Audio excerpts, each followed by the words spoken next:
혼자 아이 낳고 혼자 키우고 아이가 아파올 때마다 저는 단 한 번도 당신을 원망하지 않은 날이 없었어요.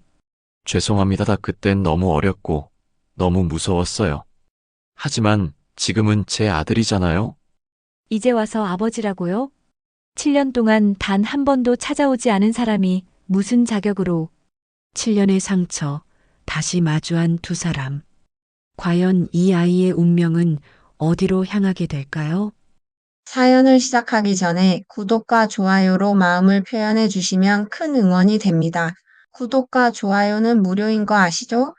그 작은 클릭이 제겐 정말 큰 힘이 돼요. 오늘 하루 여러분의 곁에 특별한 행운이 함께하길 기원합니다. 서울 도봉구 연립주택 골목, 새벽 5시 반. 윤서진은 4살 아들 도윤의 작은 도시락을 싸며 하루를 시작했습니다. 1. 라디오에서 흘러나오는 트로트 가락 사이로 분식집 아주머니의 웃음소리가 들려왔습니다. 엄마, 오늘도 별 스티커 받을 거예요. 도윤이 잠옷바지를 끌어올리며 졸린 눈으로 말했습니다. 받아야지. 약 먹고 마스크 꼭 하고. 서진은 아이의 이마에 손을 올려보았습니다. 미열이 또 시작되는 것 같았습니다. 작년부터 시작된 간헐적 천식과 원인 불명의 발열이 반복되고 있었습니다. 동네 소아과에서는 성장하면서 좋아질 거예요 라고 했지만 서진의 마음은 늘 불안했습니다. 큰 병원에서 정밀 검사를 받아야 한다는 걸 알고 있었지만 현실은 녹록하지 않았습니다. 생활비와 병원비 사이에서 늘 계산기를 두드려야 하는 삶이었습니다. 남대문 시장 도매 알바, 동네 도서관 파트타임, 새벽 배달까지. 그래도 저축 통장은 늘 얇기만 했습니다. 엄마는 언제 쉬어? 도윤이 고개를 갸웃하며 물었습니다. 엄마는 도윤이 볼 때 쉬는 거야. 서진이 아이의 볼을 살짝 꼬집으며 웃었습니다. 하지만 거울에 비친 자신의 얼굴은 지쳐 보였습니다. 34살 홀로 아이를 키운 지 벌써 몇 년째였습니다. 집 안쪽 장롱 깊숙한 곳에는 낡은 신문 봉투가 하나 있었습니다. 그 안에는 도윤의 초음파 사진, 병원 진료 카드들, 그리고 편지 한 장이 들어 있었습니다. 누렇게 바른 편지지에 적힌 글씨는 아직도 선명했습니다. 졸업하면 정식으로 인사드릴게요. 기다려주세요. 편지의 주인은 강지우였습니다. 의대 본과생이던 시절 서진의 연인이자 약혼을 약속했던 사람이었습니다. 하지만 국가고시를 앞두고 갑자기 연락이 끊어졌습니다. 전화번호는 사라졌고 기숙사 주소로 찾아가 봐도 이미 비어 있었습니다. 그날 이후 서진은 혼자 아이를 낳고 키웠습니다. 이유를 묻고 싶어도 묻지 못했던 세월이 흘렀습니다. 대신 마음속에 단단한 다짐만 남았습니다. 사는 건 체면으로 하는 게 아니라 버팀으로 하는 거야. 엄마, 가슴이 아파요. 도윤이 갑자기 가슴을 움켜쥐며 말했습니다. 아이의 얼굴이 창백해지면서 숨소리가 거칠어졌습니다. 서진은 당황해서 아이를 안고 등을 토닥였습니다. 괜찮아. 천천히 숨 쉬자. 하지만 도윤의 상태는 좋아지지 않았습니다. 119에 신고하겠습니다. 환자 나이와 증상을 말씀해 주세요. 전화 너머 상황실 직원의 목소리가 차분했지만 서진의 목소리는 떨렸습니다. 4살이고요. 가슴 아파하면서 숨쉬기 힘들어해요. 구급차 출동하겠습니다. 환자를 눕히지 마시고 앉혀서 기다리세요. 구급차 사이렌 소리가 골목에 울려 퍼졌습니다. 이웃들이 하나둘씩 창문으로 고개를 내밀었습니다. 응급요원이 도윤에게 산소 마스크를 씌우고 간단한 측정을 했습니다. 산소 포화도가 좀 떨어져 있네요. 바로 병원으로 가겠습니다. 구급차 안에서 서진은 아이의 작은 손을 꼭 잡았습니다. 손바닥이 축축하게 젖어 있었지만 체온은 높았습니다. 도윤아, 엄마 여기 있어. 곧 나을 거야. 하지만 속으로는 불안했습니다. 이번엔 정말 큰 병원에 가야겠다. 성심의료원에 도착했을 때는 이미 해가 중천이었습니다. 응급실 입구부터 사람들로 붐볐습니다. 간호사가 도윤의 상태를 빠르게 체크했습니다. 산소 포화도 89%, 미열 38.6도, 소아과 응급 진료 준비하겠습니다. 보호자분, 아이 알레르기나 기저질환 있나요? 천식 의심 소견이 있어요. 최근에 기침이 많이 늘었고, 서진이 대답하는 사이 간호사가 메모를 적었습니다. 그 순간 메모장 한 구석에서 서진의 눈길을 사로잡는 글자가 보였습니다. 소아호흡기 마이너스 강지후 교수 커버 중. 서진의 손이 순간 굳었습니다. 머릿속에서 지워버렸던 이름, 다시는 듣지 않으려 애썼던 이름이었습니다. 7년 전 그 이름이 지금 이 순간 아픈 아들의 담당이로 적혀 있다니 가슴이 두근거리기 시작했습니다. 저기요, 혹시 다른 선생님으로. 서진이 말을 꺼내려던 순간 간호사가 말했습니다. 지금 응급 상황이라 바꾸기 어려워요. 강지후 교수님이 소아호흡기 전문이시거든요. 서진은 입술을 깨물며 고개를 끄덕일 수밖에 없었습니다. 진료실 앞 전자 안내판에 순번이 떴습니다. 서진은 도윤을 안고 의자에 앉아 기다렸습니다. 주변의 다른 아이들 울음소리, 보호자들의 걱정스러운 대화들이 귓가에 맴돌았지만 머릿속에는 오직 한 가지 생각만 가득했습니다. 정말 지우일까? 같은 이름의 다른 사람일까? 그때 진료실 문이 열렸습니다. 진료실 문이 열리며 흰 가운을 입은 남자가 고개를 내밀었습니다. 도윤 보호자 되시죠? 들어오세요. 낮은 목소리, 차분한 말투였습니다. 서진의 심장이 얼어붙었습니다. 마스크 위로 드러난 눈동자를 보는 순간 확신했습니다. 분명 강지우였습니다. 하지만 지우는 서진을 알아보고도 전혀 놀라는 기색이 없었습니다. 전문의로서의 냉정한 표정, 매뉴얼대로의 태도였습니다. 앉으세요. 아이 상태부터 확인해 보겠습니다. 지우가 청진기를 목에 걸며 말했습니다. 서진은 도윤을 진료 침대에 눕히며 손이 떨리는 것을 느꼈습니다. 7년 전 그날 밤이 선명하게 떠올랐습니다. 관악로에 내리던 비, 닫힌 기숙사 문, 꺼진 휴대폰. 미안해, 우리 그만하자는 마지막 문자 메시지. 그 이후 완전히 사라져버린 남자가 지금 자신의 아들을 진료하고 있었습니다. 호흡음이 거칠고 흉부에서 수포음이 들립니다. 지우가 청진기를 움직이며 차분하게 말했습니다. 흉부 X선 상으로 반복성 감염 흔적이 보이네요. 혈액 검사 결과 나오면 추가로 의논하죠. 서진은 입술을 깨물며 고개만 끄덕였습니다. 도윤이 힘들어하는 모습에 서진의 마음은 찢어질 것 같았습니다. 과거의 분노와 현재의 절박함이 뒤섞였습니다. 지금은 엄마고 환자 보호자다. 스스로에게 다짐했지만 손끝은 계속 떨렸습니다. 응급실 벽시계의 초침 소리가 유독 크게 들렸습니다.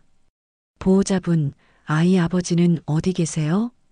간호사가 서류를 정리하며 물었습니다. 서진의 얼굴이 순간 굳었습니다. 없습니다. 짧게 대답했지만 지우가 고개를 들어 서진을 바라보았습니다. 그 순간 둘의 시선이 마주쳤습니다. 지우의 눈에서 잠깐 동요하는 빛이 스쳤지만 곧 다시 의사의 표정으로 돌아왔습니다. 보호자분 성함이 윤서진입니다. 서진이 또렷하게 대답했습니다. 지우의 손이 잠깐 멈췄습니다. 펜을 든 손이 미세하게 떨리는 것을 서진이 놓치지 않았습니다. 그때 간호사가 뛰어들어왔습니다. 교수님, 혈액 수치 나왔습니다. 염증 수치가 상당히 높고 면역 지표가 비정상이에요. 지우의 표정이 심각해졌습니다. CRP 수치가 15.2입니다. 간호사의 대답에 지우가 즉시 일어섰습니다. 2번부터 하겠습니다. 지우의 목소리에 긴장감이 실렸습니다. 추가로 유전자 패널, 면역 기능 정밀 검사 들어갈게요. 단순한 천식이 아닐 수 있습니다. 서진의 얼굴이 창백해졌습니다. 그게 무슨 뜻인가요? 정확한 원인을 찾아야 합니다. 반복되는 감염과 염증 수치 패턴이 일반적이지 않아요. 지우가 차분하지만 단호하게 설명했습니다. 지금 당장 위험한 상황은 아니지만 정밀 검사가 필요합니다. 서진은 머릿속이 복잡했습니다. 아들의 병이 심각할 수도 있다는 불안감과 7년 전 자신을 버리고 떠난 남자에게 의존해야 하는 현실 사이에서 갈등했습니다. 다른 선생님께 부탁할 수는 없을까요? 서진이 조심스럽게 물었습니다. 지우가 잠깐 망설이다가 대답했습니다. 소아호흡기 전문의가 저뿐입니다. 다른 병원으로 옮기시려면 가능하지만 아이 상태상 지금 이동은 권하지 않습니다. 서진은 선택의 여지가 없다는 것을 깨달았습니다. 그럼 2번 수속하겠습니다. 서진이 한숨을 내쉬며 말했습니다. 지우가 고개를 끄덕이며 간호사에게 지시했습니다. 7병동 격리실로 2번 수속해주세요. 24시간 모니터링 필요합니다. 수납 창구로 향하는 길에 서진은 걸음을 멈췄습니다. 2번비 선수금 안내서를 보며 한숨을 쉬었습니다. 예상보다 훨씬 큰 금액이었습니다.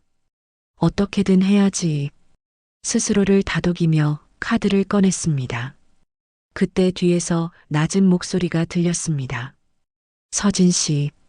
돌아보니 지우가 서 있었습니다. 마스크를 벗은 얼굴이 7년 전 기억과 겹쳤습니다. 더 성숙해졌지만 여전히 날카로운 턱선, 깊은 눈동자였습니다. 잠깐 이야기할 수 있을까요? 지우가 조심스럽게 물었습니다. 서진은 잠시 망설이다가 고개를 끄덕였습니다. 아이가 안정되면요.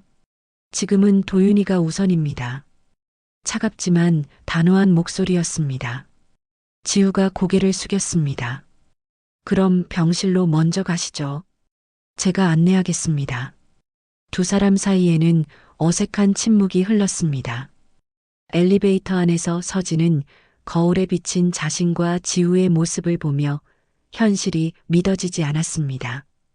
7병동에 도착했을 때 도윤은 이미 산소 마스크를 쓰고 있었습니다. 작은 얼굴에 큰 마스크가 더욱 안쓰럽게 느껴졌습니다. 엄마. 도윤이 희미하게 서진을 불렀습니다. 여기 있어. 엄마가 지켜줄게. 간호사가 모니터 수치를 확인하며 말했습니다. 산소 포화도가 올라왔어요. 다행히 안정되고 있습니다. 서진은 처음으로 안도의 한숨을 쉬었습니다. 그러나 마음 한구석에서는 다른 불안이 자라나고 있었습니다. 지우가 병실 문 앞에 서서 차트를 정리하는 모습이 보였습니다. 서진은 그 모습을 바라보며 복잡한 감정에 휩싸였습니다. 7년 전 그가 남기고 간 상처는 아직도 아물지 않았습니다. 하지만 지금은 그 남자가 자신의 아들을 치료해야 하는 상황이었습니다. 괜찮아질까요? 서진이 지우에게 물었습니다. 최선을 다하겠습니다. 지우의 대답은 의사로서 당연한 말이었지만 서진에게는 다르게 들렸습니다. 과연 그를 믿어도 될까요? 도윤의 생명이 달린 문제였습니다. 밤이 깊어가면서 병실은 조용해졌습니다. 도윤은 약물의 효과로 깊이 잠들었고 서진은 의자에 앉아 아들을 지켜보았습니다. 창밖으로 보이는 서울의 야경이 흐릿하게 보였습니다. 마음속에서는 7년 전의 기억들이 파도처럼 밀려왔습니다. 이번 병동에는 아이들의 작은 침대들이 줄지어 있었습니다. 침대 난간에 붙은 곰돌이 스티커들, 천장의 네온빛 형광등이 차가운 병원 분위기를 조금이나마 따뜻하게 만들어주고 있었습니다. 도윤은 산소 마스크 때문에 말하기 힘들어했지만 엄마가 곁에 있다는 사실만으로도 안정된 모습이었습니다. 새벽 회진 시간이 되자 지우가 몇 명의 전공의들과 함께 병실에 들어왔습니다. 어젯밤 산소 포화도는 안정적이었습니다.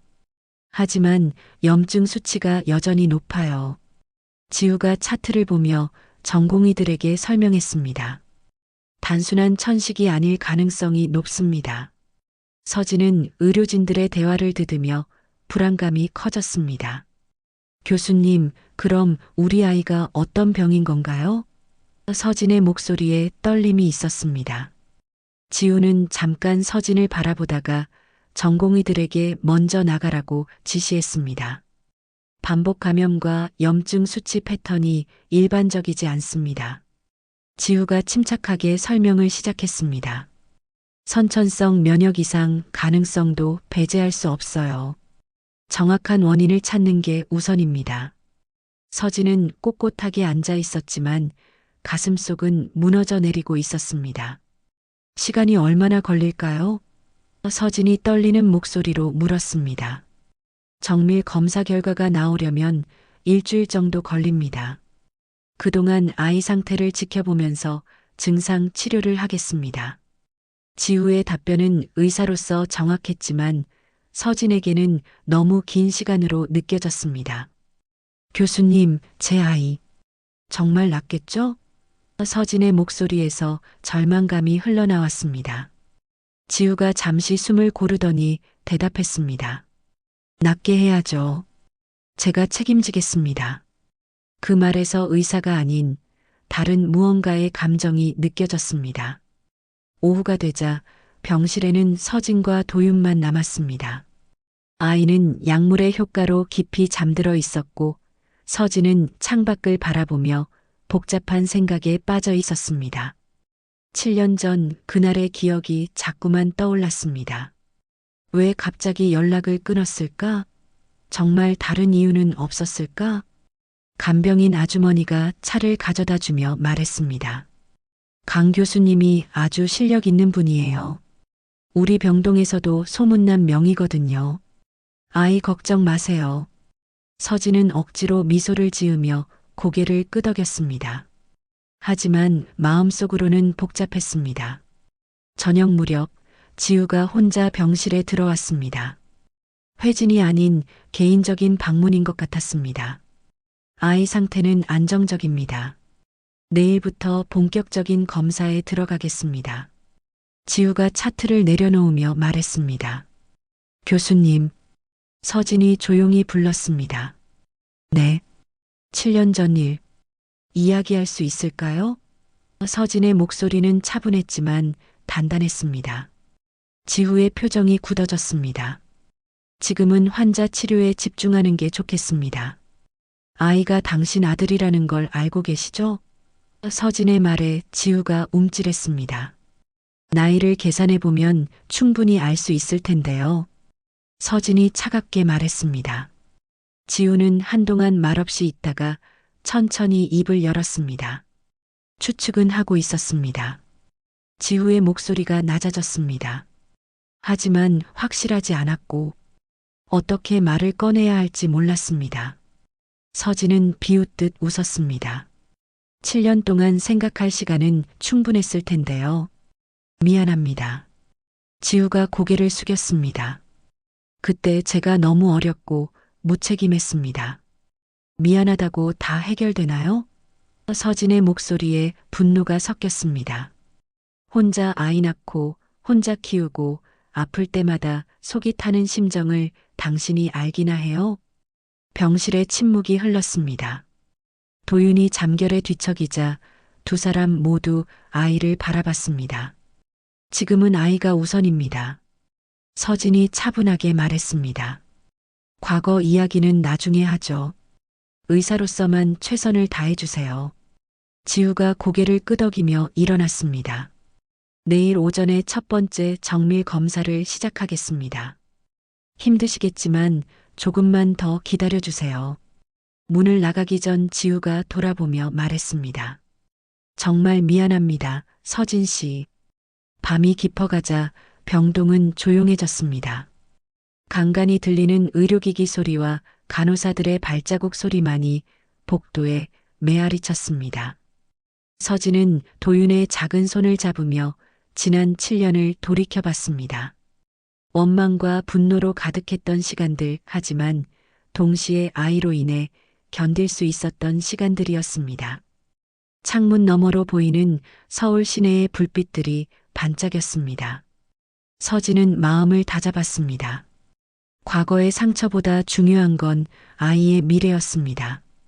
지우가 어떤 사람이든 어떤 이유로 떠났든 지금은 도윤을 살리는 것이 최우선이었습니다.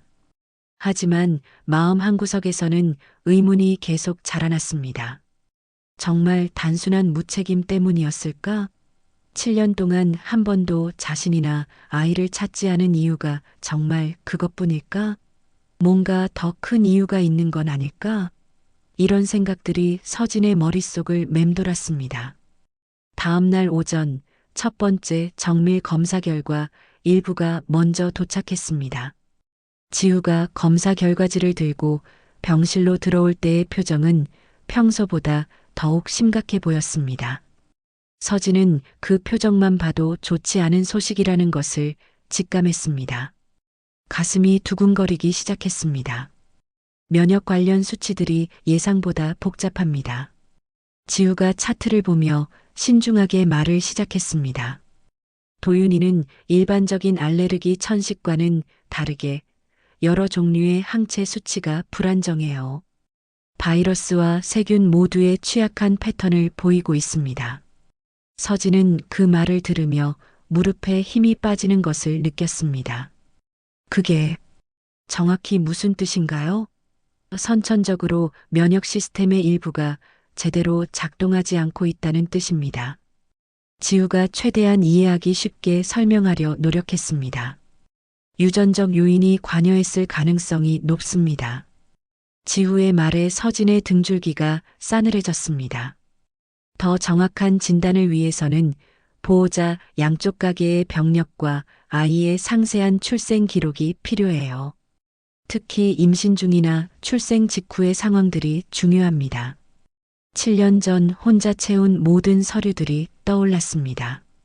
산부인과에서 아버지 란을 공란으로 남기며 느꼈던 서러움, 혼자 받은 산후조리, 혼자 밤새 울던 신생아를 달래던 기억들이 파도처럼 밀려왔습니다.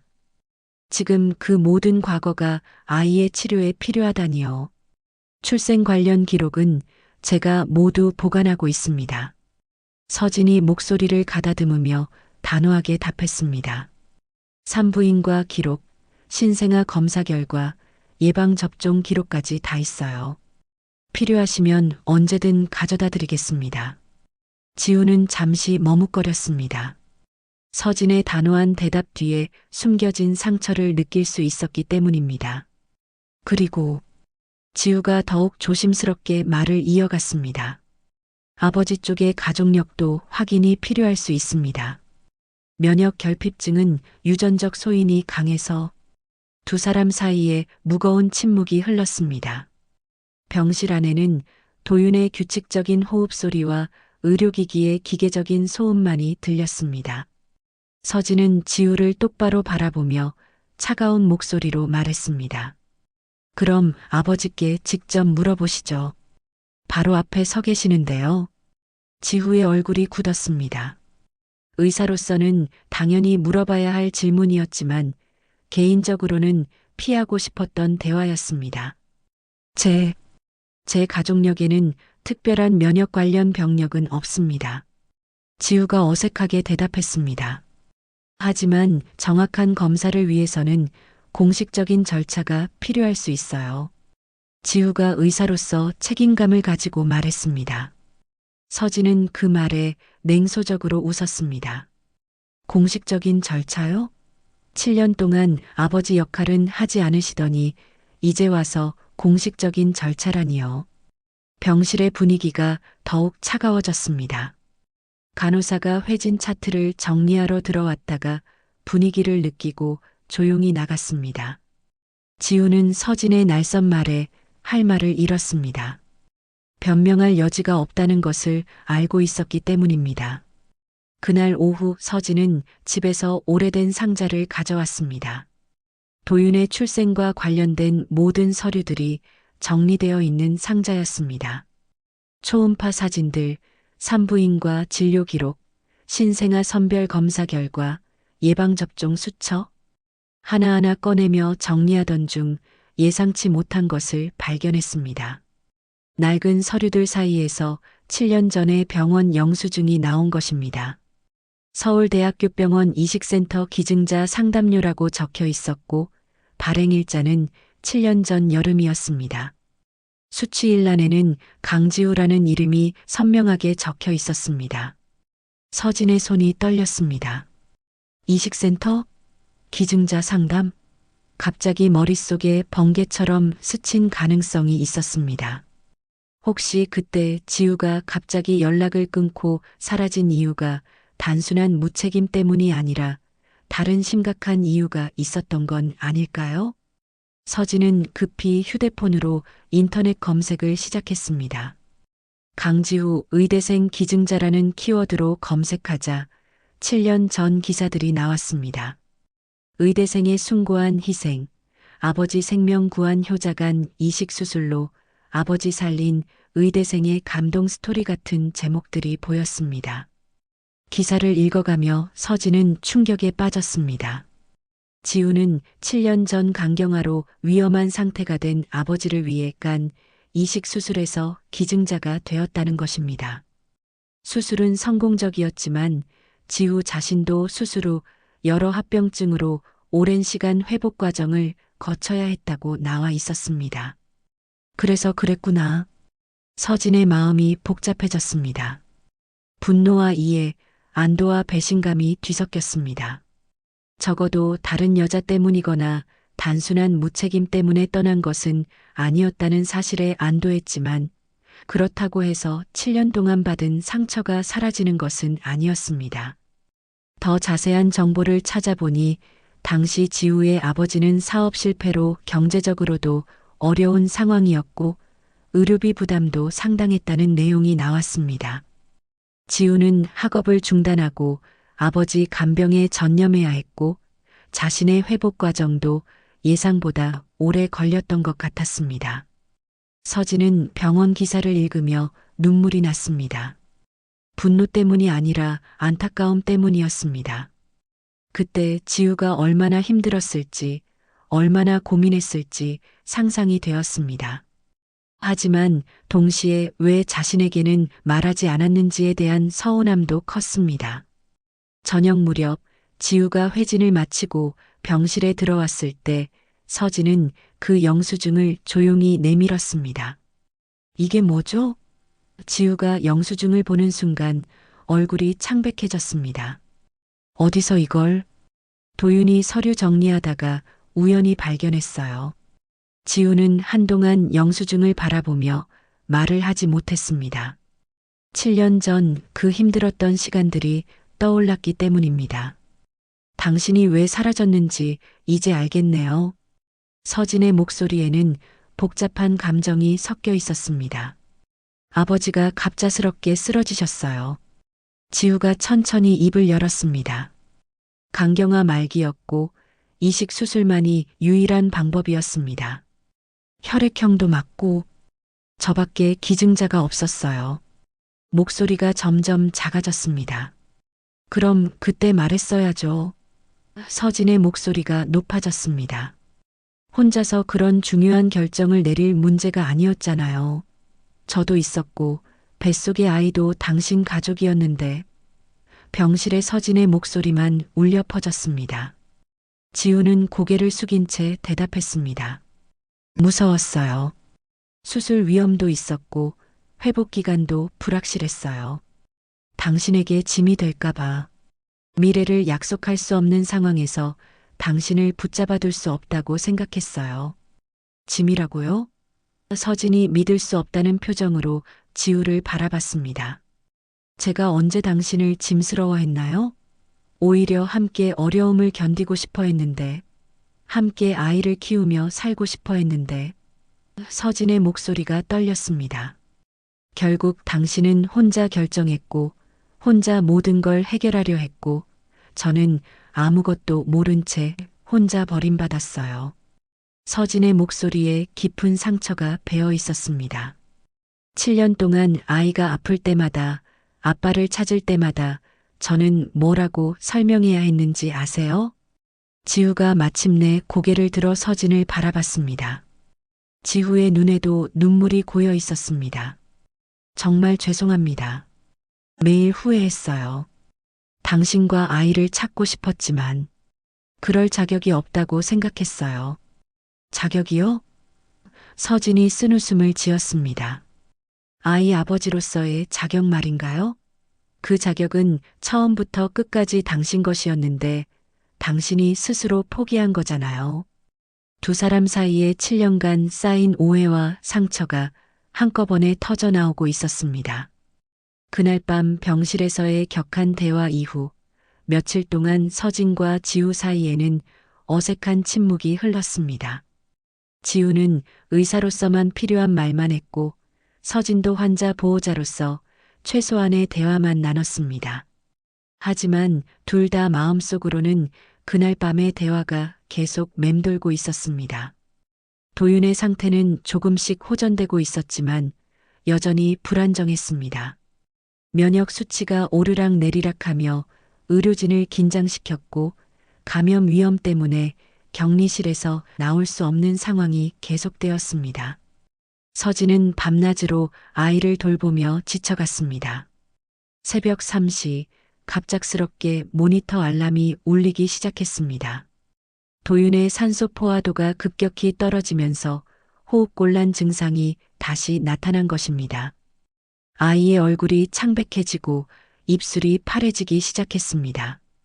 서진은 공황 상태가 되어 간호사 호출 버튼을 연타했습니다. 도윤아, 도윤아, 엄마 여기 있어. 서진이 아이의 이름을 부르며 작은 손을 꼭 잡았습니다. 아이는 힘겹게 숨을 쉬며 엄마를 바라봤습니다. 엄마, 아파요. 가늘게 나오는 목소리에 서진의 가슴이 찢어질 것 같았습니다. 간호사들이 급히 달려와 응급 처치를 시작했습니다. 산소 포화도 78%, 급히 고농도 산소 투여. 한 간호사가 산소 마스크를 준비하는 동안 다른 간호사는 응급 호출을 했습니다. 강 교수님 즉시 병실로. 환자 상태 급변. 지우가 잠옷 위에 가운만 걸친 채 헐레벌떡 뛰어들어왔습니다. 머리가 헝클어져 있었지만 눈빛만큼은 예리하고 집중되어 있었습니다. 현재 상태 보고. 산소 포화도 76%로 계속 떨어지고 있고 맥박은 150입니다. 즉시 고농도 산소 투여하고 기관지 확장제 준비.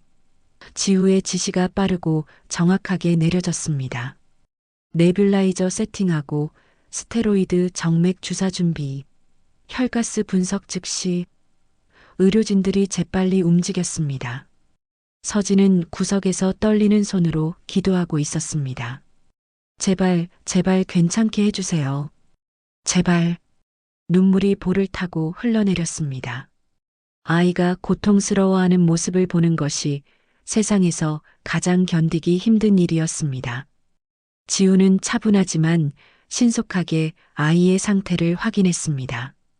청진기로 폐음을 들어보고 맥박을 재고 눈동자 반응을 확인했습니다. 기관지 경련이 심합니다. 에피네프린 0.3mg 피하 주사 준비. 교수님, 혈압이 떨어지고 있습니다. 간호사가 긴장한 목소리로 보고했습니다. 수액 증량하고 도파민 준비 대기. 중환자실 연락해서 침대 확보. 지우의 지시가 계속 이어졌습니다. 응급실과는 다른 차원의 긴박한 상황이었습니다. 30분이 지나서야 도윤의 상태가 조금씩 안정되기 시작했습니다. 산소 포화도가 서서히 올라가고 호흡이 점점 편해지기 시작했습니다. 지우는 이마에 흐르는 땀을 닦으며 모니터 수치를 확인했습니다. 일단 고비는 넘겼습니다. 하지만 중환자실로 옮겨야겠어요. 의료진들이 도윤을 중환자실로 옮기는 준비를 하는 동안 서진은 복도 의자에 주저앉아 손으로 얼굴을 가렸습니다. 온몸이 후들후들 떨렸고 심장이 터질 것처럼 빨리 뛰었습니다. 정말 무서웠어요. 죽는 줄 알았어요. 서진이 흐느끼며 말했습니다. 지우는 의료진들에게 마지막 지시를 한 후 조용히 서진 옆에 앉았습니다. 저도 무서웠습니다. 지우가 낮게 말했습니다. 의사로서도 그리고 말을 멈췄다가 다시 입을 열었습니다. 아버지로서도 서진이 고개를 들어 지우를 바라봤습니다. 이제 와서 아버지라고 하시는군요. 목소리에는 여전히 차가움이 있었지만 전처럼 날카롭지는 않았습니다.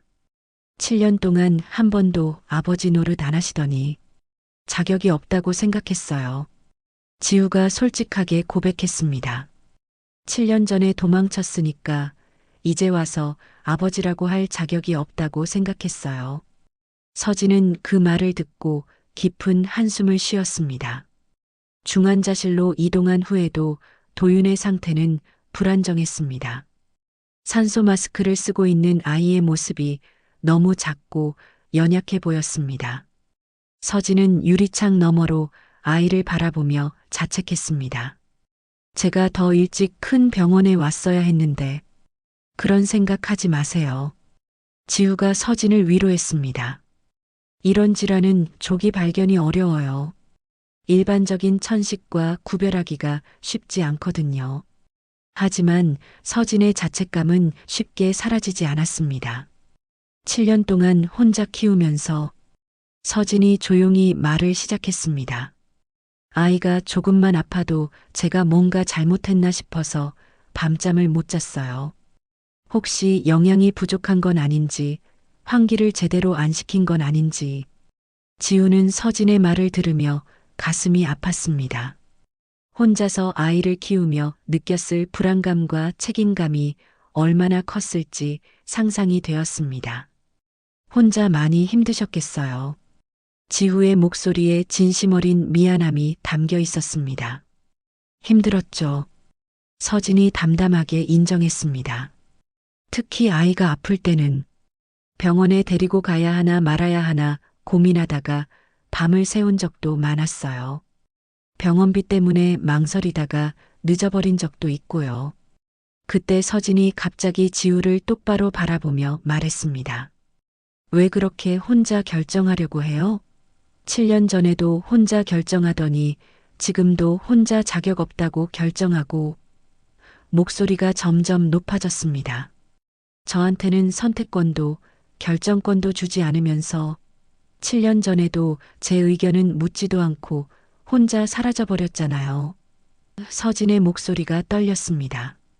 그동안 억눌러왔던 분노와 서운함이 한꺼번에 터져나왔습니다. 지우는 서진의 분노를 묵묵히 들었습니다.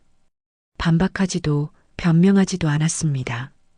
오히려 그런 모습이 서진을 더욱 답답하게 만들었습니다. 말도 안 하세요? 7년 전처럼 또 침묵하실 거예요? 뭐라고 해야 할지 모르겠어요. 지우가 힘없이 말했습니다. 잘못한 건 저니까요. 변명할 여지도 없고. 서진은 그 대답에 더욱 절망스러워졌습니다. 변명이라도 들려주세요. 이유라도 제대로 설명해 주세요. 아버지 수술 후에 지우가 천천히 말하기 시작했습니다. 여러 합병증이 있었어요. 저도 회복 기간이 예상보다 길어졌고 의대 복학도 1년이나 늦어졌어요. 경제적으로도 정말 어려웠고 미래가 불확실했어요. 그래서 저희를 버린 거예요? 서진의 목소리에 실망감이 가득했습니다. 어려우면 함께 헤쳐나가는 게 가족이잖아요. 함께 고민하고 함께 해결책을 찾는 게 연인이잖아요. 왜 혼자 견디려고 했어요? 지우는 대답하지 못했습니다. 그때의 자신이 너무 어리고 겁이 많았다는 것을 인정할 수밖에 없었습니다.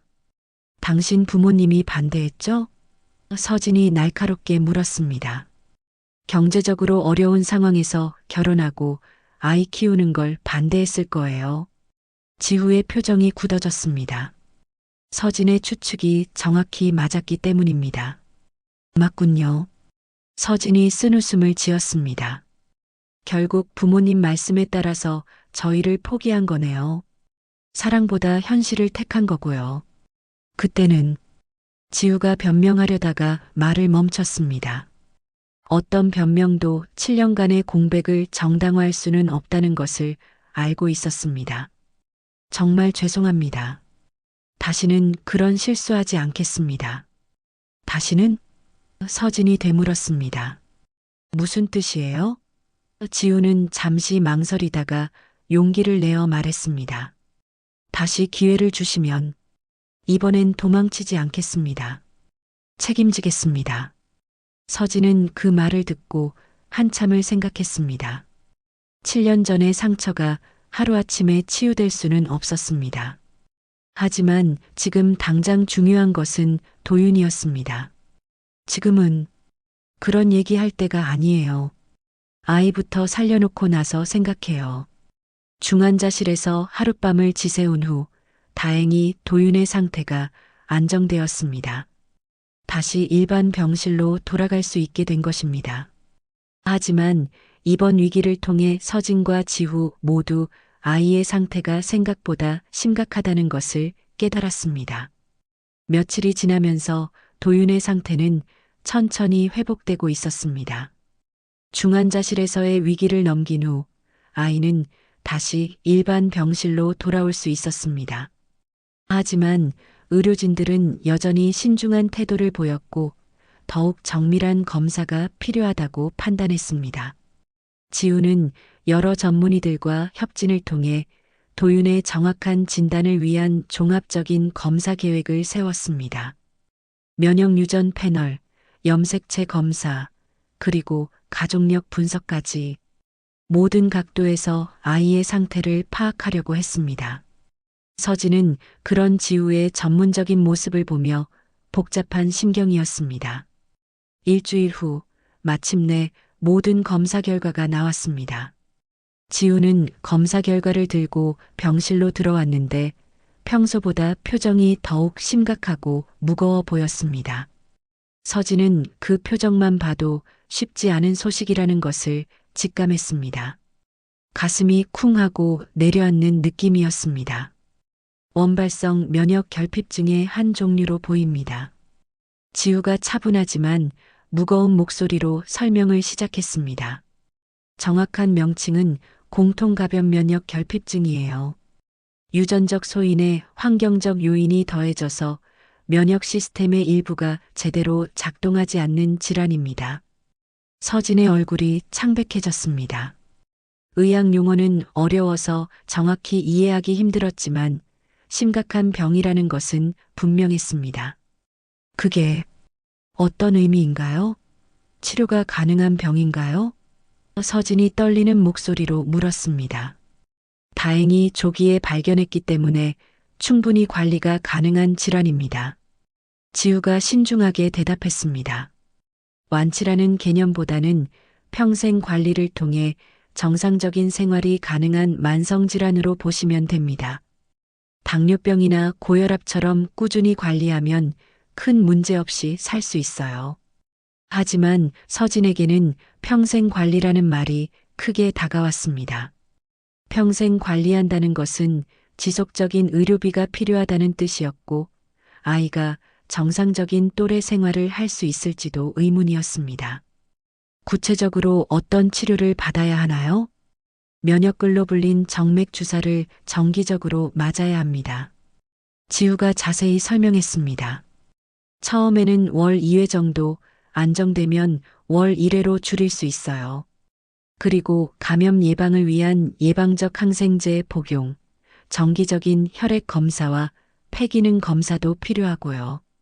서진은 그 말을 들으며 머릿속으로 계산하기 시작했습니다. 월 2회씩 병원을 다녀야 하고 각종 검사 비용까지 상상만 해도 엄청난 비용이 들 것 같았습니다. 지우는 서진의 걱정스러운 표정을 읽고 조심스럽게 덧붙였습니다. 다만 이런 치료들 중 상당 부분이 보험 급여 범위를 벗어납니다. 지우의 목소리가 더욱 조심스러워졌습니다.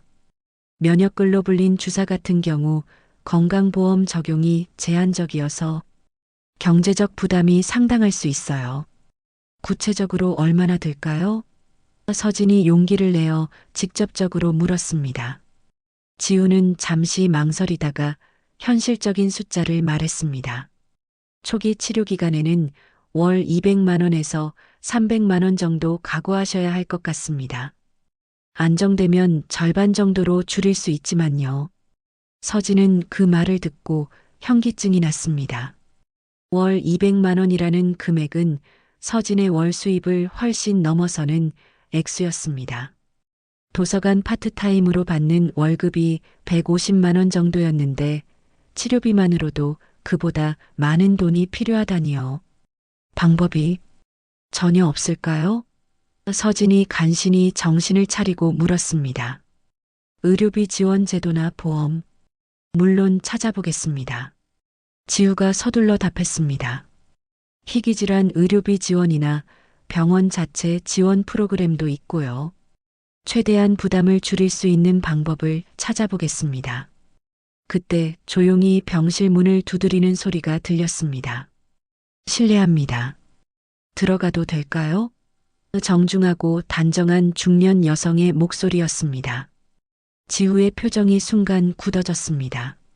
어머니, 문이 열리면서 깔끔한 옷차림의 50대 후반 여성이 들어왔습니다. 안녕하세요. 지우의 어머니가 서진에게 정중하게 인사했습니다.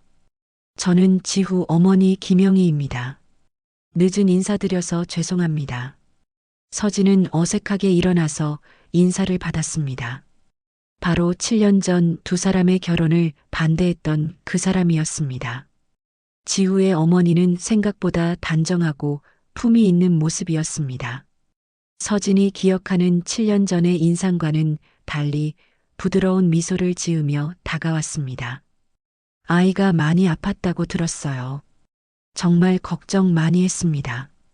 아직 완전히 나은 건 아니지만 다행히 치료 방법은 있다고 합니다. 서진이 조심스럽게 대답했습니다. 지우의 어머니는 고개를 끄덕이며 잠자고 있는 도윤을 바라봤습니다. 참 예쁘게 생겼네요. 지우를 많이 닮았어요. 어머니, 갑자기 왜? 지우가 당황스러워했지만 어머니는 손을 들어 아들의 말을 막았습니다. 서진 씨와 이야기할 게 있어서 왔어요. 그리고 서진을 바라보며 진지한 표정으로 말했습니다. 서진 씨, 7년 전 일, 정말 죄송합니다. 예상치 못한 사과에 서진은 당황했습니다. 그때 제가 너무 현실적으로만 생각했어요. 아이들의 진심은 생각하지 못하고 경제적인 어려움만 앞세웠습니다. 지우의 어머니 목소리에 진정성이 느껴졌습니다. 어머님, 서진이 뭐라고 대답해야? 며칠 후 서진은 결심을 굳혔습니다. 더 이상 미룰 수 없는 상황이었습니다. 도윤의 상태가 다시 악화되기 시작했고 즉시 본격적인 치료에 들어가야 한다는 지우의 판단이었습니다. 서진은 지우에게 먼저 이야기하기로 했습니다. 치료비 문제, 어떻게 해결할 건지 결정했어요. 서진이 무겁게 말을 꺼냈습니다. 어머님의 도움을 받겠습니다. 하지만 조건이 있어요. 지우가 고개를 끄덕이며 서진의 말을 들었습니다. 차용증을 쓰겠어요. 서진의 말에 지우가 놀랐습니다. 빌려주시는 거라면 언젠가는 갚아야죠. 도움이 아니라 대출로 받겠습니다. 지우는 그럴 필요 없다고 말하려 했지만 서진의 단호한 표정을 보고 입을 다물었습니다. 그리고 앞으로 도윤이와 관련된 모든 결정은 제가 하겠어요. 서진이 계속 말했습니다. 의료진의 조언은 듣겠지만 최종 결정권은 저에게 있어요. 당신이나 어머님이 개입하시면 안 돼요. 지우는 그 조건들이 합리적이라고 생각했습니다. 오히려 서진이 도움을 받아들이겠다고 한 것만으로도 다행이었습니다. 알겠습니다. 그렇게 하죠. 지우가 고개를 끄덕였습니다. 하지만 예상치 못한 문제가 발생했습니다. 본격적인 검사 과정에서 도윤의 정확한 진단을 위해서는 생물학적 아버지의 유전자 검사가 필수적이라는 사실이 밝혀진 것입니다. 병원 윤리위원회에서도 이 문제로 회의를 열었습니다. 환자의 치료를 위해서는 부모 양쪽의 유전 정보가 필요합니다. 윤리위원회 위원장이 설명했습니다. 특히 면역 결핍증의 경우 정확한 유전자 변이를 찾아야 맞춤 치료가 가능해요. 서진과 지우는 복잡한 상황에 처했습니다. 저는 동의합니다. 지우가 먼저 입장을 밝혔습니다. 제 유전자 검사를 통해 아이 치료에 도움이 된다면 기꺼이 하겠습니다. 하지만 문제는 공식적인 절차였습니다. 법적으로 아버지로 인정받지 못한 상황에서 검사를 진행하기가 어려웠습니다. 친자 확인 검사를 먼저 하셔야겠네요. 윤리위원회에서 제안했습니다. 그래야 공식적으로 유전자 검사를 진행할 수 있어요. 서진은 그 제안을 듣고 마음이 복잡했습니다. 7년 만에 공식적으로 아버지를 인정하는 절차를 밟게 된 것입니다. 친자 확인 검사 결과는 당연히 99.9% 일치였습니다. 이제 법적으로도 지우는 도윤의 아버지가 되었습니다. 서진은 복잡한 서류들을 보며 감회가 새로웠습니다. 7년 만에 아이에게 아버지가 생긴 셈이었습니다. 이제 본격적인 치료에 들어가겠습니다. 지우가 전문의로서 브리핑을 했습니다. 유전자 분석 결과에 따라 맞춤형 면역 치료를 진행할 예정입니다. 시간이 걸리겠지만 충분히 관리 가능한 상태로 만들 수 있어요. 그러나 치료 과정은 쉽지 않았습니다. 도윤은 강한 약물 치료로 인한 부작용으로 고생했고 서진은 밤낮 없이 아이를 돌봐야 했습니다. 지우도 담당이로서 최선을 다했지만 개인적인 감정과 전문적인 판단 사이에서 갈등했습니다. 이렇게 힘들 줄 몰랐어요. 서진이 지친 목소리로 말했습니다. 몇 주간 거의 잠을 못 자며 간병을 했더니 얼굴이 많이 수척해져 있었습니다. 조금만 더 힘내세요. 아이가 많이 좋아지고 있어요. 지우는 서진이 혼자 모든 걸 감당하려는 모습을 보며 마음이 아팠습니다. 간병을 도와주고 싶었지만 서진이 거부했습니다. 의사로서의 역할만 해주세요. 나머지는 제가 할게요. 서진의 완고한 태도에 지우는 답답함을 느꼈습니다. 그러던 중 도윤의 상태가 급격히 호전되기 시작했습니다. 맞춤형 치료가 효과를 보이기 시작한 것입니다. 면역 수치가 정상 범위에 가까워졌고 감염 빈도도 현저히 줄어들었습니다. 의료진들도 놀랄 정도의 회복세였습니다. 기적 같아요. 간호사가 감탄하며 말했습니다. 이렇게 빨리 좋아지는 경우는 드문데요. 서진도 처음으로 진짜 웃음을 지었습니다. 정말 다행이에요. 드디어 희망이 보이네요. 지우도 의사로서 보람을 느꼈습니다. 무엇보다 자신의 아들이 건강해지는 모습을 보는 것이 기뻤습니다. 하지만 동시에 복잡한 감정도 들었습니다. 치료가 끝나면 다시 서진과 도윤과 멀어질 수도 있다는 불안감이었습니다. 퇴원 준비를 시작하겠습니다. 지우가 공식적으로 발표했습니다. 하지만 정기적인 외래 치료와 검사는 계속해야 해요. 완전한 완치까지는 시간이 더 필요합니다. 서진은 그래도 집으로 돌아갈 수 있다는 사실이 기뻤습니다. 퇴원 전날 밤 지우가 병실을 찾았습니다. 앞으로 일에 대해서 이야기하고 싶어요. 서진은 이미 예상하고 있던 대화였습니다. 도윤이와의 관계 말씀인가요? 네. 지우가 조심스럽게 말했습니다. 법적으로는 이제 제가 아버지니까 양육비나 면접권 같은 것들을 정리해야 할 것 같아요. 서진은 그 말을 듣고 깊은 한숨을 쉬었습니다. 차근차근 이야기하죠. 서진이 차분하게 말했습니다. 급하게 결정할 일은 아니니까요. 우선 도윤이가 완전히 건강해지는 게 먼저예요. 지우는 고개를 끄덕였지만 마음 한구석에서는 초조함을 느꼈습니다. 3개월 후 봄이 찾아왔습니다. 도봉산 자락에는 벚꽃이 피기 시작했고 도윤은 마스크 없이도 밖에서 뛰어놀 수 있게 되었습니다. 정기 검진 결과도 계속 좋았고 면역 수치는 정상 범위를 유지하고 있었습니다. 엄마, 아빠랑 공원 가도 돼요? 도윤이 천진난만하게 물었습니다. 이제 지우를 자연스럽게 아빠라고 부르기 시작했습니다. 서진은 그 말을 들을 때마다 복잡한 기분이었지만 아이의 행복을 위해 참았습니다. 그래, 가자. 서진이 미소 지으며 대답했습니다. 지우도 휴일이면 종종 시간을 내서 도윤과 함께 시간을 보냈습니다. 처음에는 어색했지만 점점 자연스러운 아버지 역할을 해나가고 있었습니다. 공원에서 도윤이 뛰어노는 모습을 보며 서진과 지우는 벤치에 앉아 있었습니다. 많이 좋아졌어요. 지우가 의사로서 만족감을 표했습니다. 이제 일반 아이들과 똑같이 생활할 수 있어요. 정말 고마워요. 서진이 진심으로 말했습니다. 의사로서 최선을 다해주셔서. 지우는 그 말에 아쉬움을 느꼈습니다. 여전히 서진은 거리를 두려고 했습니다. 의사와 환자 보호자의 관계 이상으로 발전시키려 하지 않았습니다. 서진 씨, 지우가 용기를 내어 말했습니다. 우리 관계에 대해서 진지하게 이야기해 볼 수 없을까요?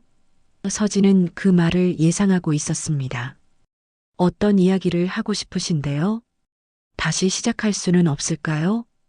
지우의 솔직한 고백에 서진은 잠시 말을 잃었습니다. 7년 전의 잘못을 만회하고 싶어요. 이번엔 도망치지 않을게요. 지우의 목소리에는 간절함이 담겨 있었습니다. 서진은 한참을 생각하다가 천천히 입을 열었습니다. 7년이라는 시간이 너무 길어요. 저도 당신도 많이 바뀌었고. 지우의 표정이 어두워졌습니다. 그리고 무엇보다 신뢰가 깨졌어요. 시간을 주세요. 지우가 간청했습니다. 천천히 다시 믿을 수 있도록 노력하겠어요. 서진은 고개를 저었습니다. 미안해요. 지금은 엄마로서의 삶에 집중하고 싶어요. 연인이나 아내로서의 삶을 생각할 여유가 없어요. 지우는 실망했지만 서진의 마음을 이해했습니다. 7년간의 상처가 하루아침에 치유될 수는 없다는 것을 알고 있었습니다. 그럼 아버지로서의 역할은 계속할 수 있을까요? 그건 당연하죠. 서진이 단호하게 말했습니다. 도윤이에게는 아빠가 필요해요. 다만 우리 둘 사이의 문제는 별개예요. 지우는 그것만으로도 감사했습니다. 적어도 아들과의 관계는 유지할 수 있게 된 것입니다. 양육비는 정기적으로 보내드리겠어요. 지우가 현실적인 이야기를 꺼냈습니다. 그리고 도윤이 교육이나 의료비도 제가 책임지겠고요. 서진은 그 제안에 대해 신중하게 생각했습니다. 일부는 받겠어요. 서진이 결정했습니다. 하지만 전부 다 의존하지는 않을게요. 제가 할 수 있는 부분은 제가 해야죠. 지우는 서진의 독립적인 성격을 존중했습니다. 몇 달이 더 지나자 새로운 루틴이 정착되었습니다. 지우는 주말마다 도윤을 데리고 나갔고 서진은 도서관 정규직으로 전환되어 안정적인 수입을 얻게 되었습니다. 도윤도 어린이집에서 친구들과 잘 어울리며 건강하게 자라고 있었습니다. 엄마, 아빠가 또 언제 와요? 도윤이 지우를 기다리며 물었습니다. 이번 주말에 올 거야. 서진이 대답하며 아이의 머리를 쓰다듬었습니다. 아이에게는 아빠가 있다는 사실이 큰 행복인 것 같았습니다. 어느 일요일 저녁 지우가 도윤을 집에 데려다 준 후 서진과 잠깐 이야기를 나눴습니다. 도윤이가 많이 밝아졌어요. 지우가 기쁘게 말했습니다. 건강도 좋고 성격도 활발해지고 당신 덕분이에요. 서진이 인정했습니다. 아빠가 생기니까 확실히 달라진 것 같아요. 지우는 그 말에 보람을 느꼈습니다. 비록 서진과는 예전 관계로 돌아가지 못했지만 아버지로서는 제 역할을 하고 있다는 생각이 들었습니다. 앞으로도 계속 이렇게 지내면 될 것 같아요. 서진이 현실적으로 말했습니다. 완벽하지는 않지만 도윤이에게는 최선인 것 같아요. 지우도 동의했습니다. 이상적이지는 않았지만 현실적으로 가능한 최선의 선택이었습니다. 그날 밤 도윤을 재운 후 서진은 창밖을 바라보며 지난 일들을 돌이켜봤습니다. 7년 전의 상처는 여전히 아물지 않았지만 원망보다는 이해가 생겼습니다. 무엇보다 아이가 건강하고 행복해진 것이 가장 중요했습니다.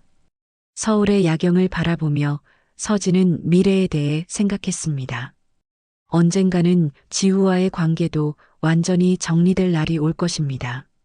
하지만 그때까지는 지금처럼 아이를 중심으로 한 관계를 유지해 나가기로 했습니다. 도윤아, 잘 자. 서진이 아이의 이마에 입맞춤을 해주며 속삭였습니다. 엄마가 항상 지켜줄게. 아이는 편안한 얼굴로 깊이 잠들어 있었습니다. 이제 더 이상 아픈 아이가 아니라 건강하고 행복한 아이였습니다. 지우도 자신의 아파트에서 도윤과 찍은 사진들을 보며 만족감을 느꼈습니다. 비록 완전한 가족은 되지 못했지만 아버지로서의 역할은 충실히 하고 있다는 자부심이 있었습니다.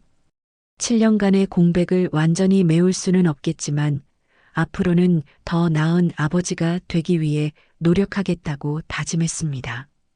오늘 사연 어떠셨나요? 사연을 끝까지 함께 해주셔서 감사합니다.